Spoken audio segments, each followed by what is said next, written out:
Hello and welcome to the Super Wall Jump podcast, where we interview game developers to content creators and everything in between. Today, I have here with me Mike from the Old Switcharoos podcast. Mike, tell us a little bit about yourself. Hi. So starting from the podcast side of this, I do a podcast with a longtime friend of mine called the Old Switcharoo Gaming Retro with Mike and JMO, um, where we are going through the Nintendo Switch Online's Nintendo Classics catalog, which is Nintendo's neat service that I don't think they tell people about enough, which has over 300 games from the NES, the SNES, Game Boy Advance, um, the Sega Genesis, which feels weird, Nintendo 64, and just now the GameCube as of the Switch 2 for a pretty low price. And so it's opening this whole retro catalog. And then um, we started the podcast because JMO wanted to go through and try to go through all of those games. So we've played about 80 or so games across various consoles that are all available on there. So if you have Switch and the service, you have access to all the games we've played. It's not that thing of someone's talking about an old game and I have to figure out where to get an original copy or how to emulate it or anything like that. I don't have to go onto eBay and try and find a copy of Chibi Robo for $300. Exactly. So why do you decide to make a podcast about it? Is it just like a perspective? Is it for fun? Um, did you just have Mike's just sitting around? You're like, I need to use this so I can write it off on my taxes. I think this is probably stemmed out of JMO wanting this and just there not being this out there. And so he approached me about it. And it's allowed us to kind of come at a lot of these games from different perspectives. Part of that is like he'd been fairly quick on getting a Nintendo Switch. I got mine about 2.5 years ago. Surprisingly, like only a few months before we decided to do the podcast. Once they brought the once they brought GoldenEye to the service, which meant that you could play multiplayer GoldenEye online, and Ah, that was enough for me to get it. And then he came to me with the idea, pretty much just being like, "There's no one just looking at this set of games that are all available if you have the service." And we definitely come at it from different approaches, partially since he was already heavy on using the Switch and is a heavy console gamer and always has hmm. been. Um, like takes advantage of this fact that like the Switch lets you set save states and it lets you rewind and all these things to sort of add these extra features to old games that can help you get past tough parts.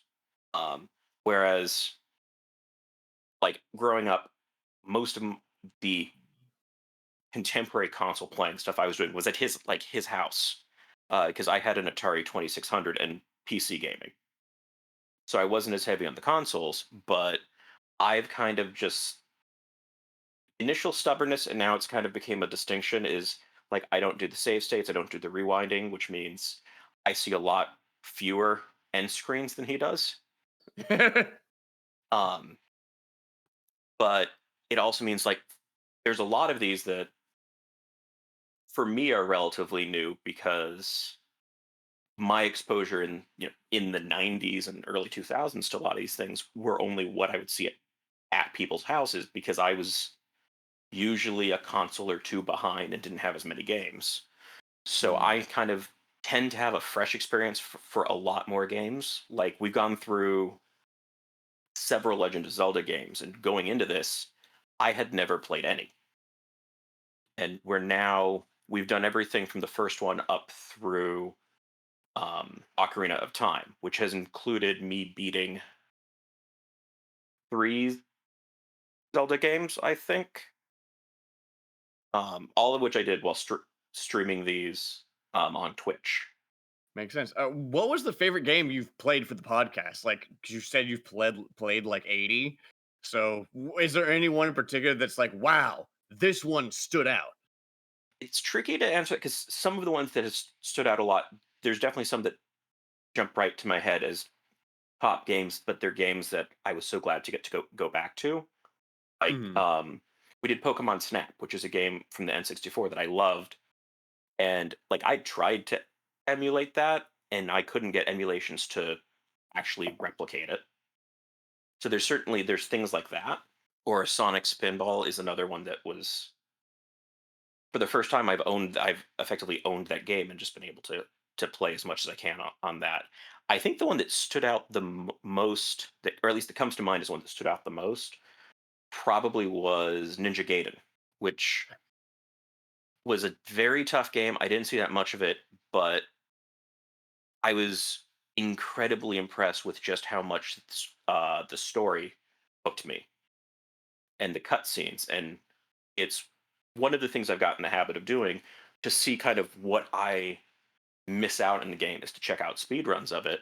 That's one of the only ones that went and sought out video of all the cutscenes because the speedrunners Mhm. cut skip that. But what I really wanted to also see was how the story that game was telling wraps up. Can you tell me what Ninja Gaiden is about? I assume that ninjas are involved, but I'm not like 100% on that. Ninjas definitely are a key part of it. So your base story is that it begins with your main character sort of having you have a duel goes or rather I think it's his father gets has a duel thinks he's killed, goes off to go find him, or to start to go find the person who killed him. I mean, um, Mhm. by the end of the first level, you end up at a bar. You fight the boss there, and then this woman walks in and she just kind of shoots you. And as you go through this, there's these you learn about these statues that are tied to some sort of prophecy, and you end up having to go find where the other or the person who knows about the other statue, and you have to go to the jungle towards the end, and the CIA gets involved. So it It gets starts off as a pretty simple like revenge story and then it evolves from there. Yeah, and it's one of these things where you look at all the other video games that have gotten movies. You know, Mhm. Street Fighter gets a movie, Minecraft gets a movie. I don't know how there's not a Ninja Gaiden movie. There is I'll like an I'll anime, but I'll talk to my people about it. Uh, I work in the film industry, for better and for worse. so yeah, get them on that, please. I will do what I can. It was a really fun episode just to go through that because of just how much there was to that. Actually, also really fun on that one. Our guest for that was Timmy Williams from The Whitest Kids You Know. I will admit that I am not familiar with the whitest kids you know, but I'm gonna believe that that's impressive and cool. Mid to mid to late 2000s comedy group. One of whom just released Weapons. Oh, now I've heard good things about weapons, and audience, I'm not gonna go too in depth about it, but I love to see someone who went into comedy who's like, actually, what if I released a passion project that was completely not comedy at all? Yeah. So we had a very fun episode with someone from the comedy group who did not make $70 million opening weekend, I think. Um, but it was an absolute blast to have him on. Oh yeah, comedians are usually pretty entertaining, or at least we try to be.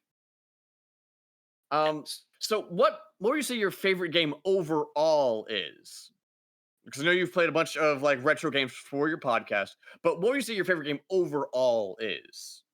Just like in every game you've played, it could be something recent. It could be, oh hey, cool, I played a game of chess when I was 9, and it was great. Um, I think up until this year, I would probably say it was very solidly Star Wars Rebellion, which was a real-time strategy game from 1999 on PC, which Okay, I was have I have never heard of it, no but I will no trust you completely. no one has. Um, because you just had like 200 star systems that you were battling for control over. So it was like on a galactic scale.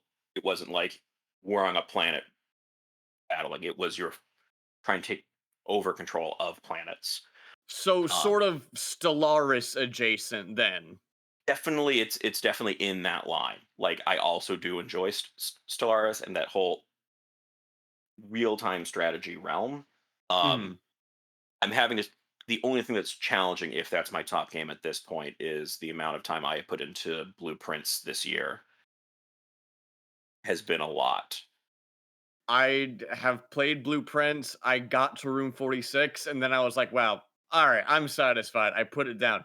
And everyone else I know has put in like 5 times the amount of hours that I did. And I put in like 12 hours.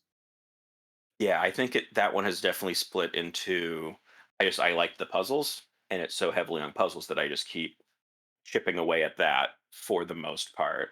It's a Uh, puzzle Matryoshka doll. Like when you figure out one puzzle, oh, there was a second smaller puzzle underneath. And it's just that all the way down. I think it's also it is so open ended in it where I was going along and I was keeping track of things, and some of the things I had no idea why. I was just keeping track of stuff, and eventually you'd be like, "Oh, wait a minute, there is a puzzle here. This does mean something, but I don't know what when." And it's very different from a more linear thing of like, "Okay, you've gone to this room. Now there's a puzzle in this room. Solve the puzzle in this room. Move on. Mhm. New puzzle." To where you don't really know which are the right pieces for which puzzle and which puzzles you're capable of solving at any given point in time. And to me, that open-endedness makes it really cool. Um, Both of It those is. picks do indicate that I'm not exactly the platformer kind of player, which is a lot of console gaming. Yes, which actually leads us sort of to the next topic I had in mind, which is so you've mentioned that you don't have too much experience with a lot of these retro games because you just didn't have those consoles growing up. Um, so having played a bunch of older games, how would you say the design practices have like changed over the years, just in terms of like game design? Well, I think one thing that shows up is there's def it's and I think older games get criticized for this, and it shows up both as game design and narrative. Is a lot of the older games get criticized for not really having an idea of lore or being sort of overly complex. And I think one of the things that's kind of been forgotten about in gaming is just how much instruction manuals actually used to matter. Oh yeah, And so like um actually episode that we've just released, this is a minor example, was Zero. And having never really thought about it, I would have never realized, and the game doesn't tell you, that F Zero is a combination of Formula One and zero gravity. I had never put that together, but that makes total sense. Yeah, it's one of the things like that all does make sense. Never would have clicked. There's a lot of situations where people look at like I don't get the point of this game is, but you check the manual and there is pages of backstory to it that sets the context in a way that in a modern game you'd expect a cut, or at least a more modern game you'd expect a cutscene to do it. You'd have like a text crawl at the beginning of the game telling you, ah, yes, and this happened. Or you'd have a tutorial level that gives you the basics of movement and also tells you, yes, Captain Falcon is a recovering alcoholic and his kids hate him. And I don't Yeah, know anything about F Zero, but yeah, or they're that's what all you'd. secret bounty hunters or something. The F Zero one has a whole comic in it. Oh, wow. Yeah, yeah, it's got pages of comic that was included in it.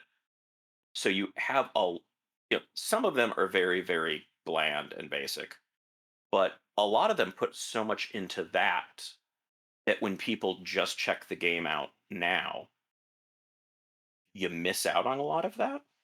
It, Or even to the it's a game point, without context. yeah, and it's even to the point. There's definitely somewhere it feels very difficult at first. If you check the manual, it will be like the original Legend of Zelda gives you like a segment of the map and directions for like the first, at least to the first dungeon. It might include how to get to the second dungeon after that. Where it doesn't give you everything, but it gives you enough of a roadmap to start to get the hang of the game. And when And you I'm assuming that the service that you're playing these games on does not have the instruction manuals in there. It does not. It's definitely like it feels like one of those voids. Um Sometimes Nintendo sites provide those manuals, not always. Um there's been some of the other repackagings of games of that era that have. It's like we Mhm. did do one that was not on this service, but we wanted to do, which was Zombies Ate My Neighbors. Um, and the collection that has Zombies Ate My Neighbors and its sequel does actually include like digital versions of the manuals. But it is a bit lacking that for so many of these old games that even though Nintendo's making them available, the manuals still take a bit of looking to find. Yeah. I think a big thing of that is like, hey, games used to be physical media in a very real way. You played them, but it was still a thing you went to the store and you picked up. And I experienced this as a child was we would drive home and I would open up the casing and then I would go and I would read the manual while on the way home because I couldn't just immediately start playing the game yet. Yeah, exactly. And that was one of those things where, like, in much the same way is I'd start with the I'm reading all this stuff first, and that used to sometimes be a whole lot. And I think it's probably one of those habits that I had from the other kinds of games that I was playing. Mhm. That when you go back to older things like the Atari, which really wasn't going to have anything in game to prompt you. You had to go through the manual just to figure out how to start a game, and Yeah. then and then also like pinball was another one of those Mhm. things where you go to a pinball machine, and for a lot of them have fancy stuff. Like they would just put text on the pinball machine so that you hit this 3 times, you get the multi ball or all those kinds of things because the game didn't have the ability to just tell you within it. And so I went into this with that approach of, well, I'm checking the game manuals, and it became very clear very quickly that there would be things that I'd bring up, and Shane would be like, "What the heck is that option?" It's like, "Yeah, no, if you hit A and up at the same time, you have a special move." It's like, "I didn't know that." It's like, "Well, it was in the manual." Yeah. Have you played Tunic? I have not. Tunic, the reason I'm bringing up is because it plays with the idea of the game manual in a very real way, wherein in the game you are finding pages of the game's manual to figure out how the game works. This is Tunic's the one that had like a secret that was figured out like two years after release or something, right? Yes, it's one of those games. I think it was done by, like a single developer. Um, very deep. Um, I would recommend that you check it out if you enjoy that sense of, oh, hey, cool. Oh, wow. And now I get to read this page and it tells me that I can do a double jump. But I never thought that I'd be able to use a double jump. I will definitely have to add that to, I think, my ever growing Steam wish list. Yeah. Um, but I think something else in terms of the manuals and stuff is that when we were younger and during the time of manuals, something that was far more common was this is someone's first video game ever. They have never touched a controller. They maybe need help plugging it into their TV. They have no idea what they're doing. So the manual was also like a hey, if you have never touched a controller before, here's how to engage with what you have. And these days, there are still tutorials, but very few games are treating it like, hey, this may be the first video game you have ever touched in your life. So let's teach you some of like the motifs and some of like the ways that games are made and games are played so that way you can understand how our game is played. Yeah, and Like how oh, continue. go ahead. Oh, well, like how hey, not everyone back in the day knew that the joysticks were for movement. I remember playing one game for the PS1 where the joysticks didn't really do anything. I had to use the D pad for movement, and it was like tank controls. Really So, weird, but yeah. well, and actually, part of what's interesting is a lot of conventions that I think we think of now just aren't set for a lot of these earlier games. Certainly, to the Mhm. controller one, the first one that comes to mind was actually one for the N64 that was released with the Nintendo Switch Online, Nintendo Classics, but was never released in the US before. It was just released in Japan, called Sin and Punishment. Mhm. And so, N64 controller is fairly famous or infamous, depending on who you talk to, for being like a three-pronged controller, so you could only ever really use two parts at once. Where the left was a D-pad, the center part had a joystick, and then the right had like your A and B buttons and the C buttons that were often for camera control.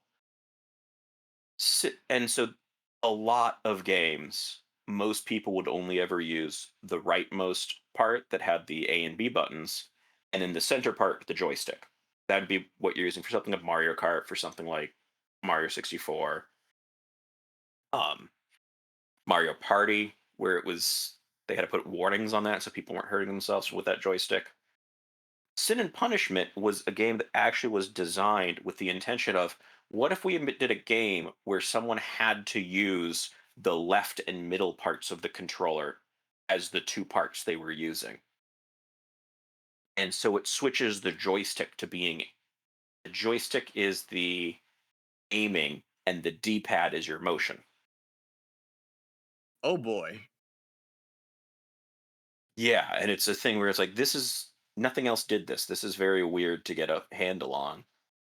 But then even some of the games that are more common or more well known, like, in my mind, if I collect a heart, that is giving me health. Yeah. And that, yeah, that feels like a standard thing. You think something like, and for something like Legend of Zelda, you collect the heart that increases your health or increases your max health and all this kind of stuff. There's plenty of things where that's how it works, but you get to games like, I believe both Kid Icarus and Castlevania, the hearts that you collect are your ammo. Which is wildly different. Uh, Games these days have a much bigger measure of standardization. And you can see that also just in how controllers are made. Every controller basically looks the same. Xbox, PlayStation, Switch Pro controller, they all have, they're not the exact same, but fundamentally you have two bumpers, two triggers, four face buttons, D-pad, two joysticks. Yeah. Everyone has them, and so every game is working with the same template, essentially. Yeah, and I think that's the interesting part about Nintendo is how consistently Nintendo has sort of seemed to try to avoid repeating themselves in those regards, to the point that, you know, every time a PlayStation comes out, I've never heard anyone complain that that basically looks like the last PlayStation. But for the Switch 2, there were complaints of that basically looks like the Switch. And even with that, we ultimately found out that, they've added the mouse cursor ability in the Joy Cons and stuff like that. But it is They interesting that Nintendo's the only one that really tries to sort of define themselves as doing new and different things, which haven't always worked. There's a long history of weird peripherals and console attempts out of Nintendo that didn't really stick around, but they've been trying to do those different things. So, would you say that Nintendo has now won the console wars? I I think, and I'm also not the first person to say this. I think it's not even necessarily that they've won. They've found a way to not have to care about them. Because Yeah, I go. think winning would imply that like they have eliminated the competition. When really, I think they've just redefined this in a way that the stuff that they're doing,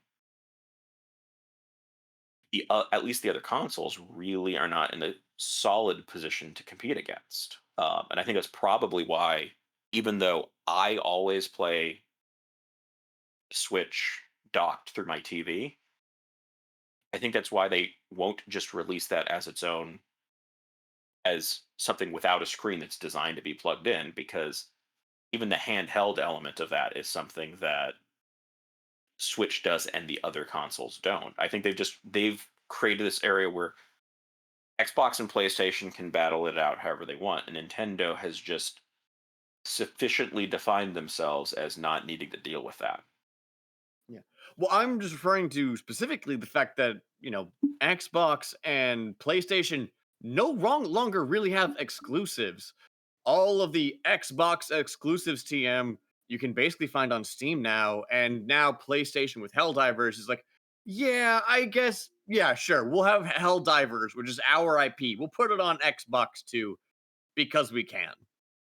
And the thing is, you can't get like Donkey Kong Bonanza on Steam. The only place to play Nintendo games, unless you're emulating, is on Nintendo hardware. Yeah, I think it's them rising above the entire concept of this as a battle. Yeah. But do you think that them basically like I don't know if standing their ground is the right word, but they've identified their niche and they're like, all right, cool. This is what we do. Do you think that that stability and certainty and hey, we are this is why they made the Switch 2? Because previously we had the GameCube, which had a handle for some reason, to the Wii, which introduced a bunch of motion controls, to the Wii U, which very few people had, and then to the Switch, which is one of the best selling consoles of all time, perhaps the best selling console of. No, I think the Wii still wins that. But now, for the first time ever, they're like, all right, cool, we're just going to do this same thing again. I think part of what they ran up against was because its design was designed as a handheld, the capabilities of what it could do were a bit limited. And I think it made sense for them to go, okay, if we create a new console, it kind of gives us a fresh start that we can release things that can run for that and they don't have to run for the Switch.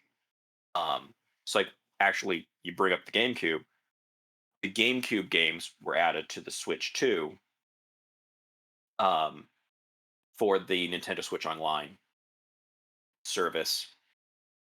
They're not included if you're playing on a Nintendo Switch, and I think part of that simply is the Nintendo Switch can't handle it. Um, they also added the ability to rewind on the Nintendo 64 games on there, where you screw up, you rewind it 30 seconds to before screwing Yeah. up. And I think at least some of those simply were in designing the Switch, they had to design it in a way that it would still be handheld and cost affordable at the time that they initially released that. And so I think they were limited on what their capabilities were, and the Switch 2 has really allowed them to up that. And now the games they're putting out are not constrained by what the Switch was capable of. Yeah. And that actually brings me to another topic that I think you'd have something fun to say about. Optimization. A big reason for why a lot of the Nintendo games are like that, and also why older games were like that, is because they were trying to work within the constraints of the system that they had. Um, it's they had, a few megabytes of memory to work with in some places. So they had to, hey, we're going to put our exposition in the game manual, for instance, as we talked about earlier. I mean, heck, D- Blast Corps for the N64, one of their robot designs does not have one of its arms, and apparently that's because they were out of memory. And they're like, fine, it only has one arm. We don't have the ability to deal with this, which is a ridiculous margin of space there. yeah. How do you think, just like, Moore's law and the fact that consoles and hardware and everything is so much more powerful now, how do you think that's affected design principles in gaming, like, over the years?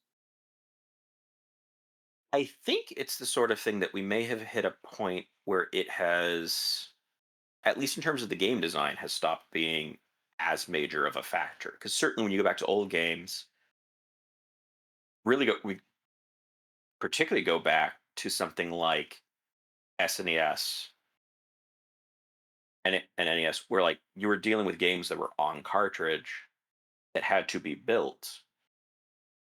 Uh, you get to something where they would need a special chip to add a new function to it, because you weren't just providing code to something that could run everything. Mhm. And so even over the lifetimes of consoles, you would see the games improve because they were figuring out how, either getting access to new technology or figuring out how to do it cheaper or more efficiently. Um, but you do get into games that were, towards the end of the SNES, which overlaps with the N64 being out, where there's a lot that they're doing that looks radically different from the start of that console. Just because they've made all of these advancements, they've got new chips. You can go through some of the older games and see them showing off those technologies. The SNES had Mode 7 graphics, which allowed them to basically take a flat surface and kind of spin it and rotate it and distort it to create, I'd say, an illusion of perspective. I wouldn't quite say an illusion of 3D, but at least an illusion of perspective. And some of the games that use that, almost to a fault, make a point of highlighting, isn't this how cool that we can do this? Because it was something that they had special technology to do. But I think it's one of these things that as you're progressing at a certain point, I think there is somewhat of a threshold where it stops mattering as much. Mhm. And so, like, there's a very big jump when you go from the NES to the SNES, or when you go from the SNES, to 3D and the N64. But then when you look at more modern games, I think there's a lot of people who don't really care as much if things look slightly higher resolution. I think probably in the same way that there are people who cared with film of going to increasing frame rates of films, which they did with like The Hobbit. I think there's people who liked it, and a lot of people went, "I don't really need this." I think video games in that part of the technology, I think, are reaching a point of people being like, "I don't really need this," in terms of, is it a priority anymore? Yeah. Because at the end of the day, the difference in a model between 30,000 triangles and 300,000 triangles is basically imperceptible, when previously it was, all right, cool. We have 8 triangles, and this is your guy. I need you to use your imagination and imagine that these 8 triangles are like a guy. But now it's like, all right, cool. I can see the pores in this dude's skin. I can see every muscle in his frame, for instance. And it's like, all right, cool. But is the gameplay better? Yeah, and I think that's where it comes to now. I think that's probably also reflected in that you're not seeing, or we're also seeing so many more like mobile games and stuff, which is shifting over to, this is convenience and it doesn't require its own stuff. But that's definitely not winning on, this is the highest resolution it can be. Yeah, because at the end of the day, resolution is great, but if you look at the success of games like Lethal Company, for instance, or more recently, Abiotic Factor, hey, resolution is not actually the thing that makes the game good. The gameplay is what makes the game good. F099, for instance, came out a couple years ago, I think. And 2023. 20 I love that you know immediately. It And that's it not helps that sarcasm. it does help that I just like have just put that episode out, so I had to write some of the blurbs for it, so have that in there. I I still appreciate it. But yeah, that came out 2 years ago, and people loved that game. And yeah, it looked like a bunch of just like very chunky pixels on screen, but people had a great time. They didn't need it to look like Horizon Zero Dawn in order to, enjoy the game. Yeah, And the what is fascinating with that is you can actually see if you compare that to the original game, that they have added stuff where it is stuff that technologically would have been difficult for them to do for the SNES. And they've added it in, and it's so seamless that I don't think anyone would realize they were modern additions. Um, mhm, so F Zero racing game, some of the different courses kind of have their own approaches towards obstacles. A couple of the tracks that are incredibly frustrating, I think, are Deathwind 1 and 2, which are roughly rectangular tracks with wind blowing in one direction the whole time. So you're constantly being blown one way. And on the Switch with F099, you can tell how that's moving because there's particles moving across. And they're pixely and everything, and they look exactly like how you would expect them to look in that game for SNES level of graphics. But it is tough to actually add layer over layer on images. And so the original game didn't have that. They added that in, and they added like a sort of a sandstorm thing for one of the other ones where your visibility goes down. Those were additions that they, at least as far as the visual aesthetic, completely matched the original game. It's just that they added them so that it's easier to understand what's going on in the game. Certainly on the Deathwind thing, um, you can visually tell what's going on instead of having to keep reminding yourself which turn you've made and now which way is the wind going. mhm. And it just has to fit the aesthetic. So they've done something that is technologically advanced from what the original was, but aesthetically it matches perfectly. Yeah. So out of all the games you've played, is there any game in particular that you're like, I want a modern sequel slash remake made today? There's there's been a solid chunk in that category. Um Wario's Woods, I think's the first that comes to mind, is a puzzle game that tried far too hard for its time. Mhm. Came out on at least the version that we played is the version from the NES. And the NES has like two buttons. Yeah. And that game wants like five different things to be doable out of two buttons. And that becomes very, very difficult to get to work because it starts getting into things like, well, if you hit three buttons you hit a direction and A and B at the same time, or if you hit A and select at the right. And it's like this would just benefit from more buttons that are each individually mapped. So that Mhm. one certainly comes to mind real fast. Hey, Um, what if you had actually like more inputs to play this game, which clearly wants to have more inputs? yeah, and I think like in that case, it was such a late NES game that often I think a chunk of the games that would come out right at the tail end of the consoles were the point where they got very ambitious and it couldn't always manage it what they were going for with the technology they had. So those certainly come to mind. Um, there's definitely others in there.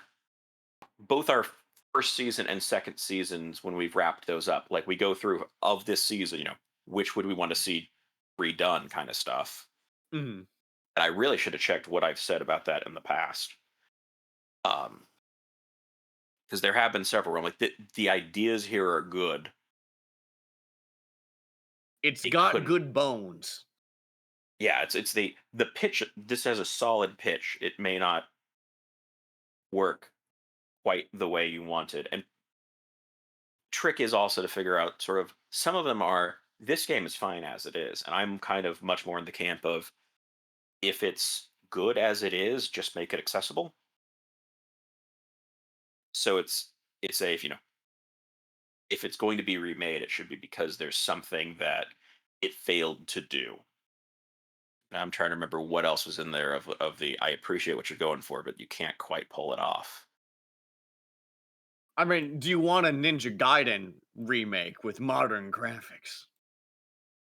Like I don't think I do because I think it for the most part works, and I think one of the sequels is going to like I had one bit that really frustrated me with that game that I've been told one of the sequels did fix. Um,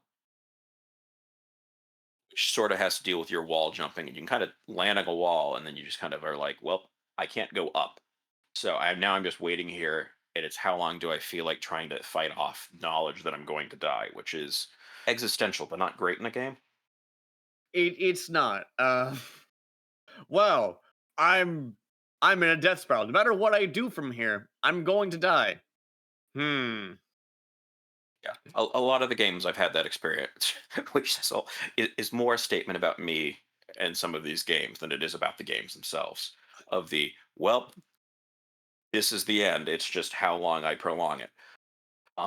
Well, a Like lot of those games were also like just much harder. They didn't have the same design philosophies as we do now, which is a lot of the times minimizing friction wherever you can so people can focus on having a good time. yeah, and that's actually one of the things is like how they handle checkpoints on various games. Like actually, Ninja Gaiden's actually for as hard of a game as that is, pretty generous on checkpoints. There's other games where every death you're back to the very beginning of the level. That was actually one where it's like, okay, this actually is it feels fair in that there's not too much randomness. I just have to get better at this, and I'm not getting better fast enough. But You're not being punished over and over by having to replay the entire level every single time. yes, and those are thin, especially ones where continues are limited, and it's like I own this game. Please let me just keep playing this until I've gotten through this. And even that is, a holdover from arcade games, wherein, okay, cool, we want you to die often, so that way you have to give us more money. I actually think the ones that were directly off of arcade games were usually little bit more generous. And I think it's because from the arcade standpoint, they don't care if it takes you or if it takes you 10 credits or 50 credits, so long as you keep putting coins in until you beat it, they don't really Mhm. care. Whereas if at 3 credits they go, that's enough, now you have to start the whole game over, that's the point where I think a lot of people will walk. So the Yeah. arcade wants to keep you going each time to the next one. Whereas I think some of the things that were purely designed for console are like, no, we're going to have you run out of continues. We recently recorded first 3 games of the Ghosts and Goblins franchise. So Ghosts and Goblins for the NES, which was a port of an arcade game, and then Ghouls and Ghosts for the Genesis, which I think is also a port of an arcade game, I believe, and then Super Ghouls and Ghosts and for the SNES. And the first two had effectively infinite continues. And I went through a lot of continues on both of those to try and get as far as I could. Mhm. The one on the SNES actually had a limited number of continues that I ran out of. And that was the point where on that one, I was like, yeah, I'm not starting back over on this.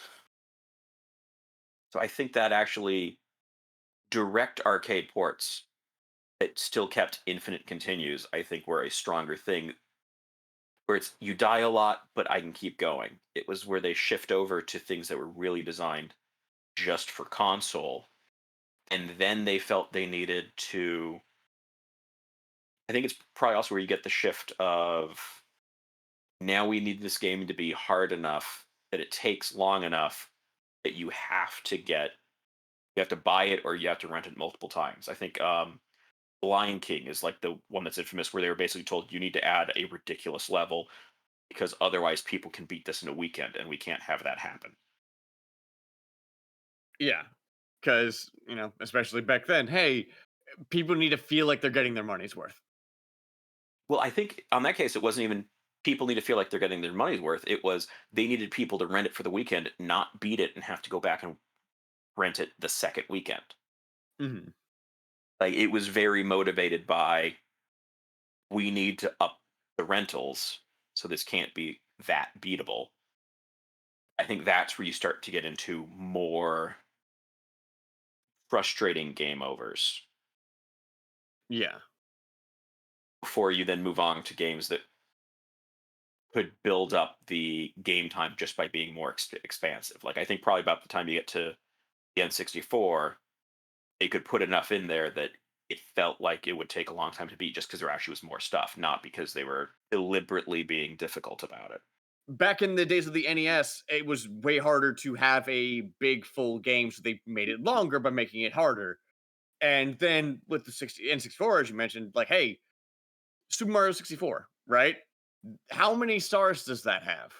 I can look that up. 120 Um, I think is the standard run, but I forget how many you actually have to have. I think it's 120 total, but you can beat the game with fewer than that. there's 100 and you're correct. There's 120 stars. I can you do my taxes for me because you just like your memory's fantastic. Um, I am very much a numbers person. God, I wish that were me. My background is physics, Oh, God help you. and at this point, or physics, which is really that I do astronomy, which is now mostly software related stuff. So we do have a running pattern of me being asked questions that I have no actual idea about game design, but just like, you know how computers work? How would this work? Me kind of having to take stabs at how I think that may be happening of kind of an informed thing of like I wasn't prepped on that thing. Sure, this is how this might be what that is. Um, But you went to school, so you have like a basis for okay, cool. Well, I understand that electronics work in this way because of this, so I can build from there. yeah, it's not totally uninformed, but I'm not a. We do hit questions where I'm like, I this is probably how they handle this with coding of things like why is this port acting differently? It's like, well, you're having to write everything from scratch, and the reasons things get weird is if you're defining a bug as it doesn't behave the way the original did, and you don't actually know how they wrote that, that is a tough challenge. And hey, what things are just quirks of the hardware at the time? Hey, yeah, the reason why we could only show this many particle effects is because if we tried adding a fourth, it would crash the game. Yeah, you get to a lot of like the NES games that will slow down because they can only handle so many enemies at a time. Yeah. Like it is what I find fascinating about like the old speedrun stuff is they will have to go through and be like, yeah, so we found out that if you do this and this, then you'll change the memory position on the game, and now it'll load an empty thing here that it's not supposed to actually load, and so we'll trick the game, and then we'll get through something 4 seconds faster than normal. Yeah, Um, and you watching speedruns is also a primer on, hey, did you know that old consoles were held together by duct tape and dreams, and sometimes not even dreams? yeah, and honestly, sometimes they're helpful. I only got as far as I did on Ghosts and Goblins because I actually did watch the speed run and I saw a bit that I was dying at a lot and went and there's a different approach the speedrunners take. I'm like, I think what they're doing is actually easier than what I'm supposed to do for real in the game. Let's see if I can do that. It turned out to work. Um, because there's a lot of elements of I don't want to necessarily say bad code, but just unintended things on code. So, for example, a lot of older games, when you got hit, you would actually get physically knocked back, and sometimes that was not coded as well as it should have been, and you can use that to get through things that you couldn't otherwise reach because the damage will boost you through. Yep. It's Damage boosting. It's great sometimes. it is super great sometimes when it's to my advantage and very frustrating when it's not. I mostly look at Castlevania for that, which drove me up a wall with the amount of knockback that had. But I um, just want to get up on this ledge, but there's a little guy there that sends me flying 50 feet backwards every time. oh yeah, so many times through, and just like how does a bat launch me that far? It's so small. But I will slightly pull this back to where we diverged off on this, which was stars in Mario 64, which I think is also one of the things, everything they did, which is you can beat that game with a lot fewer stars. Oh yeah. I don't But know the threshold because there's a part of that game that in my previous attempts I have never gotten past. But I am aware that you don't need all 120, which is a very good way to add additional playability to a game, but also make it the end like reachable. you need to get 70 stars to open the final door apparently. Yeah. So you get to the situation where someone who's like, I would just like to beat this game has that point of, okay, I've got the 70 stars, I'm done with this. Somebody who is already enjoying that has basically 50 stars more worth of content. Whereas a lot of the older games, if you wanted it to be take more time for the best players, you had to make it more frustrating for the less good players as well. Yeah. To bring it back to the very beginning of this recording, Blueprints. I got to room 46 and I'm like, wow, great. I had a good time. I'm done with the game now. And I was able to put it down. Everyone else I know was like, okay, cool, but the mystery has just begun. And the fact that like we can have those different experiences is good, I think. Yeah, and I think that's something that is interesting to see games that do that and really can have that range to it. Um, Super Mario World does that as well with the number of where many of the levels have multiple exits that you can't get to all of the exits initially, but you can sort of start to unlock additional ways to get to additional exits. And so you have a quick way to get through that game, and then you also have all these other things to unlock and let you go back. And at least one of the later Kirby games does that as well for on SNES, I believe, of adding additional things that people can go back through. And you start to see the shift over from just you've reached the end, that's it, to having additional things to unlock or collect that really build up what you're doing in that game. And it gives you a bit more of control, and it allows someone to go, I'm done. I feel Yeah. satisfied with what I have seen. Are you the kind of person that likes to finish your meal, or are you the kind of person that's like, ooh, I can save this for lunch later? Yeah, and it's an interesting thing to see how that diverges. And I think I've seen people raise the point that certainly like the Super Mario games also allow that to kind of allow for almost more of a difficulty setting as well. Hmm. With Because oftentimes, like the more hidden objectives are also harder. So you can be like, all right, cool. When you're done, you're done. But if you want to access more content and you want higher difficulty, you can get all of that. exactly, and it allows for it allows them to bring in replayability in ways that earlier games, I think even honestly many games that would have been contemporary or later didn't figure out. I think it's also where you start to tap into a little bit the idea of unlockable things in games, which is one of our more frustrating bones of contention with Nintendo and how they've handled their Nintendo Classic service in particular is that I think it's one thing where you get a hold of a game and you have a bunch of stuff to unlock. If that is a very singular experience of like, well, this is just me playing through this and unlocking all this. But even at that, for the NES and the SNES, for a lot of games, Nintendo Service provides like, here's a game at this, here's already existing game at this point, or I should say, an already existing playthrough at this point. Hmm. You can just pick this up and continue. Um, Ninja Gaiden lets you start from right before the final boss fight if you want to just see that, for That's example, which is, fantastic. yeah, it's a cool thing. It'd be like, okay, I can't get through all this. I'd like to just see how that boss fight goes.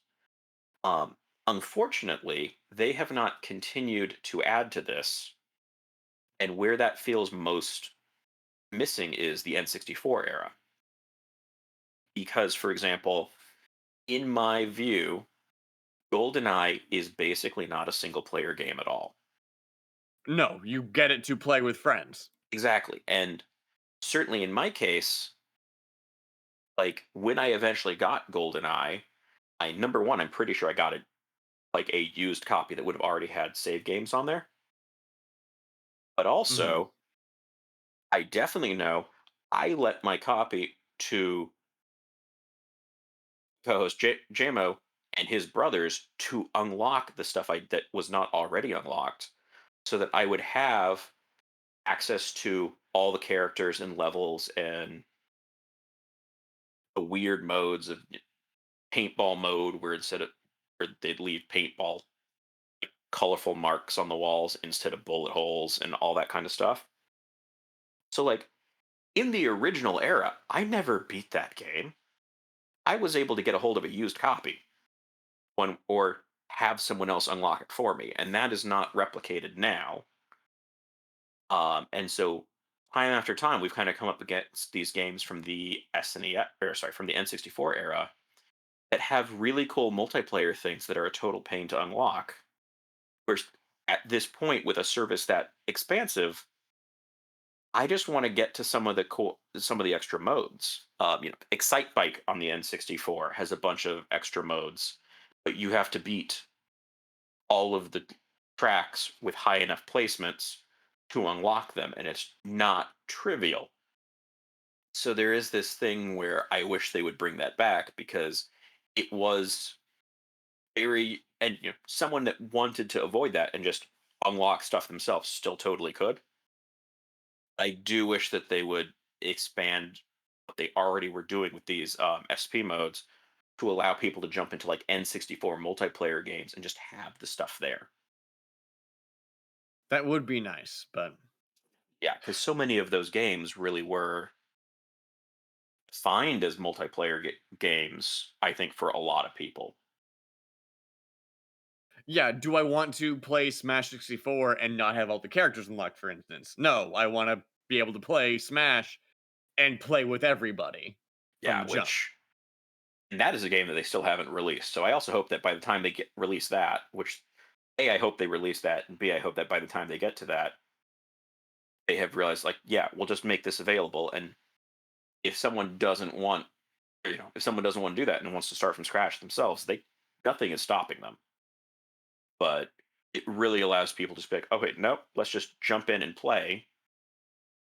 Um, because so many of them had all these extra things, and at this point, with 300 plus games, Yeah. I don't need it to fill 40 or 50 hours. Sometimes I just want to go check out the cool things. And a lot of those games had a lot of cool things towards the end that you only see if you unlock. All right. Well, this has been fantastic having you on, Mike. Is there anything you'd like to leave us with before we wrap things up? Um, I think just if this has caught anyone's interest to come sort of check us out, because every episode we're going through more of these games, kind of certainly for me, usually it is approaching it with my current view to approach old games and sort of see really which ones hold up, which ones don't, and some of them don't, and some of them have been incredible. Um, and there's just a lot in this service that There's a people lot of I hidden want people gems. to yeah, and I want people to to use this more because I want Nintendo to pay attention to this more. With the number of consoles they have, to stop dripping them out like one game a month. Um, Hopefully, we start to see things like they're starting to add the ability to, on a game by game basis, um, change what buttons do what. Ooh. And yeah, and that's one of those things that some of these games are almost impossible to play on a Switch controller with the standard layout, and it's just like because they weren't made for the Switch controller, and Nintendo changes controllers a lot, and has Genesis games, which was a six-button controller. So there's a lot of customization here. Where like, please allow better mapping on a game by game basis. We know you can do this, and I hope the more people that pay attention to the service, the more that they release for this, and that we start to see additional games showing up because there's so many games out there, and Nintendo gets very protective about making sure people aren't pirating and that people aren't emulating and all this kind of stuff. You have this great platform here to just lean into and make this available. And I think it could be a selling point, and it's one of the cheapest like monthly slash yearly prices. So it's like this is affordable. I think with a family plan, you can have like 8 accounts on there for like $150 or something, if not less. That's not bad at all. And that's per year. So like it is super cheap, and it's hoping that Nintendo really embraces this to a greater extent. That'd be great. But yeah, if Yeah. people want to find you, they can check you out at your podcast and any other socials or anything to plug, or is it just the podcast? So the main thing is the podcast. If you go to the old switcharoo.com, that's switch AROO, that'll get you to us there. And we've got links to all this everywhere we are on social media, as well as our Discord server there. And then for me personally, I do a lot of my streaming of all the games that we play on Twitch. Um, at Lobacca 1977, which is LOWBACCA 1977. It's a good channel to watch me get very frustrated with old games for stretches of hours at a time. Be it Echo the Dolphin or um, Ghosts and Goblins or whatever. Um, and it's been a couple of the games I've only beaten thanks to having people drop into chat and tell me that, this is how you beat that boss in A Link to the Past, or You need to find the silver dagger that's behind your house, which nothing tells you about. yeah, or real high up on this was I did not know about the Star Road in Super Mario World. And after several hours of not being stuck in that game, I was like, there's a shortcut. It's like, I did not know there's a shortcut. Please go on. Um, and so I do a bunch of the streaming for that there, which gives a bit of a sneak peek into what we'll have coming out. On the pod. Yeah, a month or two later. Um, it's a fun sort of community because again, if you've got access to a Switch and a relatively cheap service, you can check out all these games. So it's not the problem with a lot of other retro game things where it's like, okay, they're talking about a game. That game sounds cool, but I don't have a way to play it. All right. Well, and if you got to this point, listener, thank you so much. Remember to rate us 5 stars literally everywhere. And that includes just like if you're on Craigslist, I want you to just go on there, make a post, say, listen to this podcast. It's 5 stars. I think that could work, viral marketing. You never know what's gonna pop off next. People like Graffiti. Labubu this month. Next month, it could be Craigslist marketing. Who knows? People should be writing on walls to check out Super Wall Jump. Exactly.